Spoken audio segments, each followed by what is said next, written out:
Good morning. I thought you might like to see a painting kind of from beginning to end.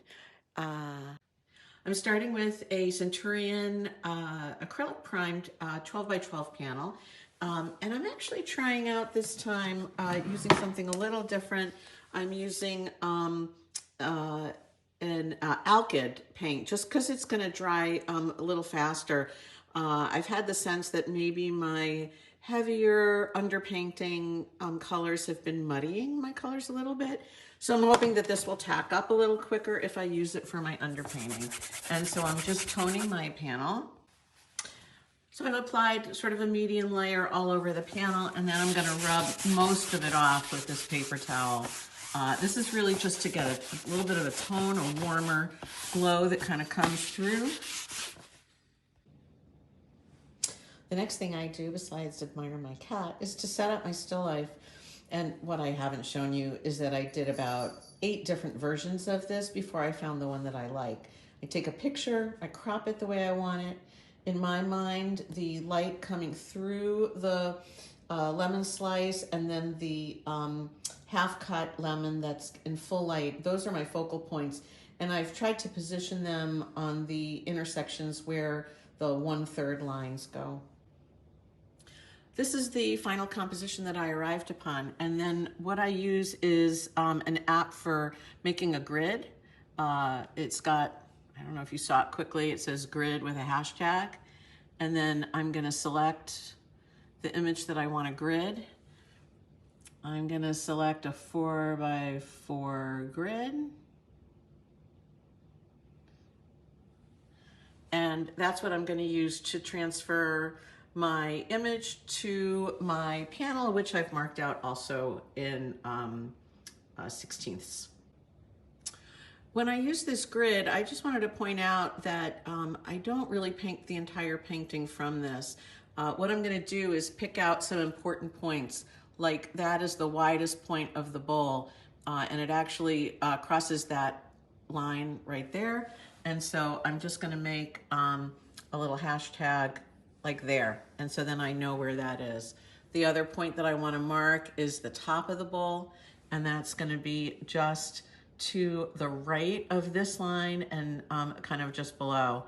So that's my top. The bottom actually looks like it's pretty much on this line as well, and that should line up vertically with my other one. And so I'm gonna put that right there. And then I'm sort of paying attention to where those lines go off the panel. And so that's kind of here and here. From there, I'll draw the ellipse. The other thing that I want to make note of is sort of the bottom of the bowl, and so that's there. And I'll do the same thing with some of the other ellipses. I want to point out one thing. I am working in the morning. It's about 9 o'clock a.m. while I'm doing this, and my porch windows actually at this time of day get some great light. But what you can see is that I now have 2 light sources, that one and the window light. And so I am intermittently putting up just this piece of black board to block the window light so that I can really see the shape of my shadows. Within just a little while, that window light will have moved and I won't need to do this, but it's really important just to have a single light source. All right, let's see where we are. There's my setup. And that's what I have now for an underpainting. Again, I've used an Alkyd paint, hoping that that will tack up really quickly and not blend as much as the regular paint does with my upper layers. I've done, essentially a value study there with my darkest darks being treated in that way. It's not 100%, but what I've done is wiped out the lightest areas of all the lemons so that the color there will be a little more true. Next up is one of my favorite parts, which is mixing color. I want to just show you what's on my palette. I have ultramarine blue, which is my workhorse, I think. I have Sevres blue, which would be my warmer or cooler blue, depending on which camp you fall in. I don't use this very often. Lemon yellow, and then the mixture there is actually some cad-free cad-free yellow on the left and Hansa Deep on the right. Next, I have a vermilion red, an alizarin crimson, transparent red oxide, a little yellow ochre, Yellow ochre, I'm trying to see if I want it on my palette. I don't use it very often, but I'm giving it a go. The gray there is the paint that was left over from my painting yesterday. I use that to neutralize mixtures and just dull things down a little bit where I want it. Next is some dirty white that's left over from yesterday too. I'll use that for things like lightening a shadow color a little bit where the contamination of the other colors doesn't matter that much. And then there is some clean white that will be used for all my lighter mixtures.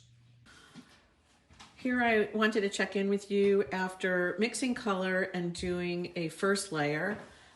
What you can see is that I've got the canvas covered with what are some good guesses at sort of the first layer, the first approximation. What I'll do from here is then refine some of the shapes and start to layer on additional color and make some corrections. The other thing that I wanted to point out at this point is that I have not painted any stripes. I've gotten my shadow shapes down and there are stripes there and those will be added, but it's much easier to get sort of the main color, essentially the white of the fabric first, and then I will add the blue stripes later. All right, let me catch you up here a little bit. I have added some detail. I've put some of the stripes in, although I think a few of them need a little correction. The video seems to be showing things a little more saturated than they really are. The colors that I've used are actually not as saturated as what it looks on the video. There's more to do, and I'll catch up in a little while. All right, I think this is done or pretty close to it. I do want to tell you that the brightness is, maybe that's a little more accurate to that. But there's also some weird stuff going on with chroma. It's much more chromatic than my actual painting is. And so I'm going to show you a little hack. I'm just going to put something white next to it. And when the camera sees that, I think you can see that it just kind of took the chroma a notch down, a little more accurate. Anyway, it's been fun to do this play-by-play with you, and please feel free to message me if you have any questions.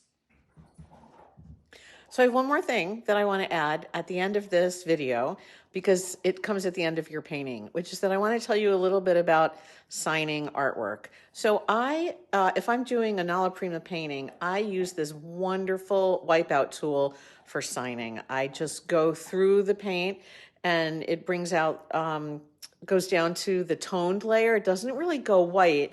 And you can actually see here. So there's where I signed it, and I used this wipeout tool to do that. A couple of other things about signing. First of all, I think you should sign. I think that you should sign in a way where people can see your name and then potentially look you up. If you put a painting out somewhere and it's not signed and someone says, oh my gosh, I love that, they have no way of knowing who did it in many cases. So sign it legibly, sign it with either your name, or I use D. Mueller. There is a David Mueller, but we don't really paint anything like each other, so that's okay. The other thing is that it's typical to sign it on the bottom. I don't think it matters that much whether you do right or left. What I typically do is find a place to sign that isn't going to interfere with my composition in any significant way. A few other things. Don't sign giant, all right? The painting is not about your signature. It should be pretty quiet in the grand scheme of things. And I think if you look at this painting as a whole, my signature is not jumping out at you.